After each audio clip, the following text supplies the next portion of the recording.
नमस्कार दोस्तों, अगर आपको भारत और पाकिस्तान के बीच खेला गया चैंपियन ट्रॉफी 2025 का पांचवा और सांसें रोक देने वाला विश्व का सबसे बड़ा महामुकाबला पसंद आया हो तो इस वीडियो को आप एक लाइक जरूर करें। इस वीडियो का लाइक टारगेट 400 लाइक है, तो इस वीडियो को आप दिल से लाइक जरूर करें। दोस्तों, चैंपियन ट्रॉफी 2025 के पांचवें और एक और सबसे रोमांचक महामुकाबले में फिर एक बार क्रिकेट इतिहास की दो सबसे बड़ी टीमें एक दूसरे से भिड़ी। इस बार रोहित शर्मा की भारतीय टीम के सामने मोहम्मद रिजवान की पाकिस्तान की टीम खड़ी थी। इस रोंगटे खड़े कर देने वाले महामुकाबले में पाकिस्तान के कप्तान मोहम्मद रिजवान ने टॉस जीता और पहले बल्लेबाजी का फैसला लिया और भारतीय टीम को पहले गेंदबाजी के लिए आमंत्रित किया। उसके बाद रनों की बारिश करने के इरादे से पाकिस्तान के दो दिग्गज ओपनर बल्लेबाज मैदान में उतरे। इमाम उल हक और बाबर आजम के कंधों पर इस महामुकाबले में अपनी टीम को एक विस्फोटक ओपनिंग शुरुआत दिलाने की बहुत ही बड़ी जिम्मेदारी थी और पाकिस्तान की इस खतरनाक ओपनिंग जोड़ी ने मैदान में उतरते ही भारतीय गेंदबाजी पर रन बनाना शुरू कर दिया और एक मजबूत शुरुआत अपनी टीम को दिलाई। शुरुआत से ही यह दोनों ही पाकिस्तान के ओपनर बल्लेबाज लाजवाब फॉर्म में नजर आ रहे थे, जिसने कहीं ना कहीं शुरुआत में ही भारतीय गेंदबाजी पर दबाव बढ़ा दिया था। खास करके बाबर आजम इस मुकाबले में गजब के फॉर्म में नजर आ रहे थे। इमाम उल हक और बाबर आजम ने मिलकर अब अपनी टीम को 41 रनों पर पहुंचा दिया था, लेकिन फिर तभी गेंदबाजी पर आए भारतीय टीम के सर्वश्रेष्ठ ऑलराउंडर यानी हार्दिक पांड्या ने बल्लेबाजी कर रहे बाबर आजम को केएल राहुल के हाथों कैच आउट कर दिया।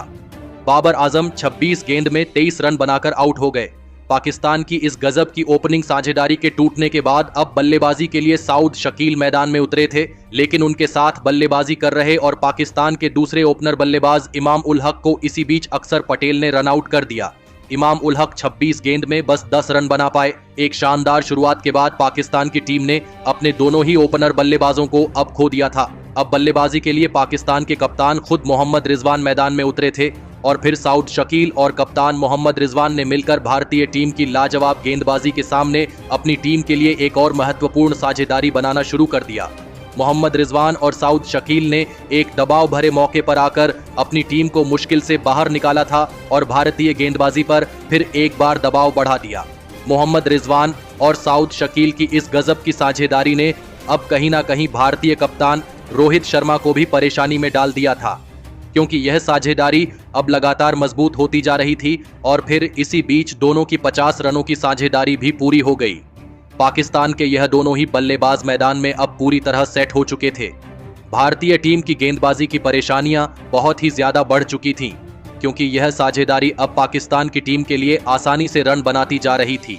अब दोनों ही खिलाड़ी भारतीय गेंदबाजी पर पलटवार करना भी शुरू कर दिए थे। साउद शकील और कप्तान मोहम्मद रिजवान की यह जोड़ी अब आसानी से बड़े शॉट खेलती जा रही थी और फिर इसी बीच लाजवाब बल्लेबाजी कर रहे साउद शकील ने अपना इस मुकाबले का अर्धशतक पूरा कर लिया। अब भारतीय कप्तान रोहित शर्मा इस मुकाबले में पूरी तरह दबाव में थे। पाकिस्तान के इन दो खतरनाक बल्लेबाजों ने अब अपनी साझेदारी को 100 रनों का आंकड़ा पार करवाया था, लेकिन तभी फिर एक बार गेंदबाजी पर आए अक्षर पटेल ने सेट हो चुके पाकिस्तान के कप्तान मोहम्मद रिजवान को क्लीन बोल्ड कर दिया। कप्तान मोहम्मद रिजवान 77 गेंद में 46 रनों की एक महत्वपूर्ण पारी खेलकर आउट हो गए। अक्षर पटेल ने एक बहुत ही बड़ा विकेट भारतीय टीम को एक नाजुक मौके पर दिलाया था। पाकिस्तान की यह खतरनाक दिख रही साझेदारी अब टूट चुकी थी। अब बल्लेबाजी के लिए सलमान आगा मैदान में उतरे थे और फिर एक छोर पर सेट हो चुके साउद शकील और सलमान आगा ने मिलकर पाकिस्तान की पारी को फिर एक बार संभालने की पूरी कोशिश करी, लेकिन तभी गेंदबाजी पर आए हार्दिक पांड्या ने दूसरे छोर पर सेट हो चुके साउद शकील को अक्षर पटेल के हाथों कैच आउट कर दिया। साउद शकील 76 गेंदों में 62 रनों की शानदार पारी खेलकर आउट हो गए। भारतीय गेंदबाजी ने फिर एक बार इस मुकाबले में वापसी करके दिखाई थी।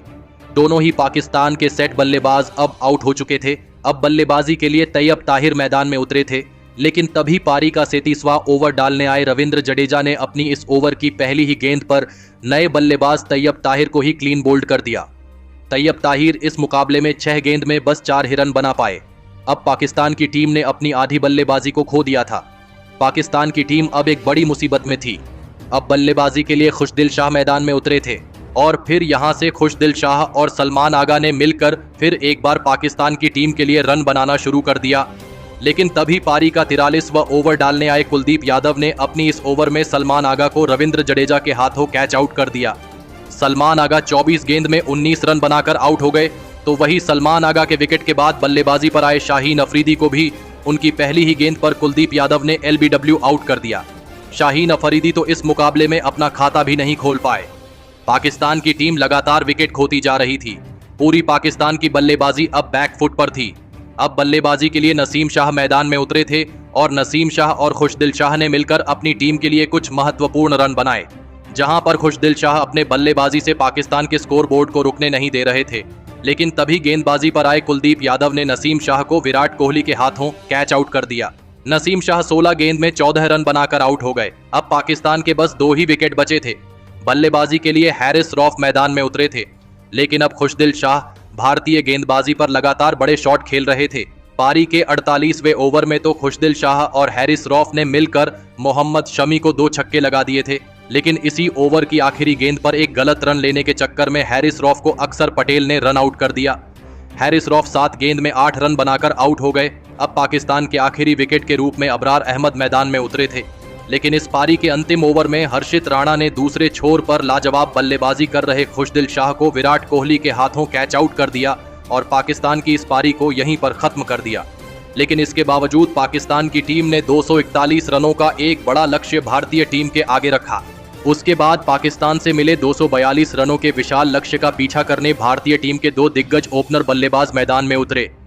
भारतीय कप्तान रोहित शर्मा और शुभमन गिल के कंधों पर इस महामुकाबले में अपनी टीम को एक शानदार ओपनिंग शुरुआत दिलाने के बहुत ही बड़े जिम्मेदारी थी और भारतीय टीम के इन 2 बेहतरीन फॉर्म में चल रहे ओपनर बल्लेबाजों ने पाकिस्तान के खिलाफ इस महामुकाबले में अपनी टीम को एक गजब की ओपनिंग शुरुआत दिलाई। खास करके भारतीय कप्तान रोहित शर्मा शुरुआत से ही पाकिस्तान की गेंदबाजी पर बड़े शॉट खेलते दिख रहे थे, तो वही दूसरे छोर पर बल्लेबाजी कर रहे शुभमन गिल भी इस मुकाबले में लगातार बड़े शॉट खेल रहे थे। दोनों ने मिलकर अब अपनी टीम को 31 रनों पर पहुंचा दिया था, लेकिन तभी गेंदबाजी पर आए शाहीन अफरीदी ने लाजवाब बल्लेबाजी कर रहे भारतीय कप्तान रोहित शर्मा को ही क्लीन बोल्ड कर दिया। कप्तान रोहित शर्मा 15 गेंद में 20 रन बनाकर आउट हो गए। भारतीय टीम की इस धमाकेदार ओपनिंग साझेदारी के टूटने के बाद अब विश्व के सबसे महान बल्लेबाज यानी विराट कोहली मैदान में उतरे थे और फिर बेहतरीन फॉर्म में चल रहे शुभमन गिल और विराट कोहली ने मिलकर फिर एक बार अपनी टीम के लिए एक लाजवाब साझेदारी खड़ी करना शुरू कर दिया। गजब के फॉर्म में चल रहे शुभमन गिल इस मुकाबले में भी पाकिस्तान की गेंदबाजी के लिए किसी बुरे सपने की तरह साबित हो रहे थे, तो वहीं विराट कोहली भी अब मैदान में पूरी तरह सेट हो चुके थे। दोनों ही खिलाड़ी अब आसानी से पाकिस्तान की गेंदबाजी पर रन बनाते हुए दिख रहे थे। इन दोनों की साझेदारी ने अब पाकिस्तान के कप्तान मोहम्मद रिजवान की परेशानियों को बहुत ही ज्यादा बढ़ा दिया था। दबाव पूरी तरह पाकिस्तान की गेंदबाजी पर साफ दिख रहा था। पारी के 7वें ओवर में शुभमन गिल ने विकेट निकालने वाले शाहीन अफरीदी को एक ही ओवर में 3 गजब के चौके लगा दिए थे, तो वही उनके साथ बल्लेबाजी कर रहे विराट कोहली ने भी पारी के 13वें ओवर में हैरिस रॉफ को 2 शानदार चौके लगाते हुए अपने अंतरराष्ट्रीय वनडे करियर के 14,000 रन पूरे करके एक बड़ा कारनामा करके दिखाया। देखते ही देखते दोनों की साझेदारी 50 रनों की हो चुकी थी। पाकिस्तान की गेंदबाजी में विराट कोहली का डर साफ तौर पर दिखने लगा था। शुभमन गिल और विराट कोहली ने मिलकर अब अपनी टीम को 100 रनों पर पहुंचा दिया था, लेकिन अपने अर्धशतक से केवल 4 ही रन दूर खड़े शुभमन गिल को इसी बीच अबरार अहमद ने क्लीन बोल्ड कर दिया। शुभमन गिल 52 गेंद में 46 रन बनाकर आउट हो गए। अबरार अहमद ने एक बड़ा विकेट पाकिस्तान को एक महत्वपूर्ण मौके पर दिला दिया था, लेकिन अब बल्लेबाजी के लिए श्रेयस अय्यर मैदान में उतरे थे और फिर यहां से सेट हो चुके विराट कोहली और नए बल्लेबाज श्रेयस अय्यर ने फिर एक बार भारतीय टीम के लिए एक और साझेदारी खड़ी करना शुरू कर दिया। विराट कोहली जो अब मैदान में पूरी तरह सेट हो चुके थे, वह भारतीय टीम के लिए एक ऐतिहासिक पारी खेल रहे थे, तो वहीं अब उन्हें नए बल्लेबाज श्रेयस अय्यर का भी साथ मिलने लगा था। दोनों के बीच अब एक और साझेदारी बननी शुरू हो चुकी थी। दबाव फिर एक बार पाकिस्तानी गेंदबाजी पर आ चुका था। जब तक विराट कोहली मैदान में मौजूद थे, तब तक पाकिस्तान की इस मुकाबले में जीत की उम्मीद ना के बराबर थी और फिर इसी बीच पारी के 27वें ओवर में एक शानदार चौका लगाते हुए विराट कोहली ने पाकिस्तान के खिलाफ एक और अपना गजब का अर्धशतक पूरा कर लिया। विराट कोहली की इस शानदार पारी के लिए सभी ने खड़े होकर तालियां बजाई। श्रेयस अय्यर जो मैदान में पूरी तरह सेट हो चुके थे, उन्होंने भी अब अपने हाथ खोलना शुरू कर दिया था। अब पाकिस्तान की टीम इस मुकाबले में बहुत ही ज्यादा पिछड़ने लगी थी। दोनों ही खिलाड़ी अब पाकिस्तान के गेंदबाजों पर आसानी से बड़े शॉट खेल रहे थे और फिर इसी बीच दोनों की अर्धशतकीय साझेदारी भी पूरी हो गई। भारतीय टीम की यह जोड़ी अब पाकिस्तान से यह मुकाबला दूर लेती जा रही थी। विराट कोहली और श्रेयस अय्यर अब इस मुकाबले में पूरी तरह सेट हो चुके थे, जिसने पाकिस्तान के कप्तान मोहम्मद रिजवान के तक होश उड़ा दिए थे। और फिर इसी बीच गजब की बल्लेबाजी कर रहे श्रेयस अय्यर ने अपना इस मुकाबले का एक शानदार अर्धशतक पूरा कर लिया। देखते ही देखते इन दोनों की यह साझेदारी 100 रनों का आंकड़ा पार कर गई। दोनों ही खिलाड़ी पाकिस्तान के हर एक गेंदबाज पर रन बना रहे थे। पूरी की पूरी पाकिस्तान की गेंदबाजी अब बैकफुट पर थी। विराट कोहली और श्रेयस अय्यर की इस जोड़ी ने अब भारतीय टीम को 214 रनों पर पहुंचा दिया था, लेकिन तभी अर्धशतक लगाने वाले और गजब के बल्लेबाजी कर रहे श्रेयस अय्यर को इसी बीच खुशदिल शाह ने इमाम उल हक के हाथों कैच आउट कर दिया। श्रेयस अय्यर 67 गेंदों में 56 रनों की गजब की पारी खेलकर आउट हो गए, लेकिन श्रेयस अय्यर की इस अद्भुत पारी ने पूरा मुकाबला ही पलट दिया था। श्रेयस अय्यर की इस पारी के लिए सभी ने खड़े होकर तालियां बजाई। अब बल्लेबाजी के लिए हार्दिक पांड्या मैदान में उतरे थे और हार्दिक पांड्या ने आते ही एक गजब का चौका लगाकर अपना खाता खोला, लेकिन तभी गेंदबाजी पर आए शाहीन अफरीदी ने हार्दिक पांड्या को मोहम्मद रिजवान के हाथों कैच आउट कर दिया।